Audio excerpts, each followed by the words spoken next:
ஒரு காட்டில் நரி மற்றும் ஆமை வாழ்ந்து வந்தன. அந்த நரி மிகவும் வேகமாக ஓடக்கூடியது என்பதால் தலைக்கணம் கொண்டிருந்தது. நரி ஆமையிடம் சொன்னது, "ஏய் ஆமையே, உன்னால் என்னை ஒருபோதும் ஓட்டப்பந்தயத்தில் ஜெயிக்க முடியாது" என்று சிரித்தது.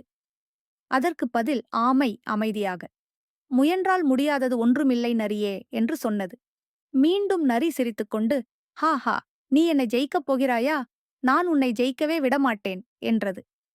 ஆமை நம்பிக்கையுடன், "சரி நரி, ஒரு நாள் நான் பயிற்சி செய்து உன்னை கண்டிப்பாக ஜெயிப்பேன்" என்று உறுதியுடன் கூறியது. ஆமை தினமும் பொறுமையுடன் எக்சர்சைஸ் செய்தது. ஜாகிங் செய்தது, ஸ்ட்ரெச்சிங் செய்தது, ஹெல்தி ஃப்ரூட்ஸ் அண்ட் வெஜிடபிள்ஸ் சாப்பிட்டு தன்னை தயாராக்கிக் கொண்டது. காட்டில் ஸ்போர்ட்ஸ் காம்படிஷன் ஆரம்பமாகிறது என்று அறிவிக்கப்பட்டது. அனைத்து விலங்குகளும் பார்ப்பதற்காக ஒன்று கூடின. ரன்னிங் ரேஸ் ஆரம்பமானது. நரி வேகமாக பாய்ந்து சென்றது. ஆனால் சோம்பலாகி ஓய்வுக்காக ஒரு மர நிழலில் தூங்கிவிட்டது.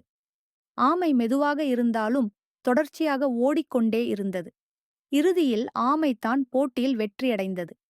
இந்த கதையிலிருந்து நாம் கற்றுக்கொள்வது, பொறுமை மற்றும் விடாமுயற்சி இருந்தால் வெற்றி நம்மை தேடி வரும்.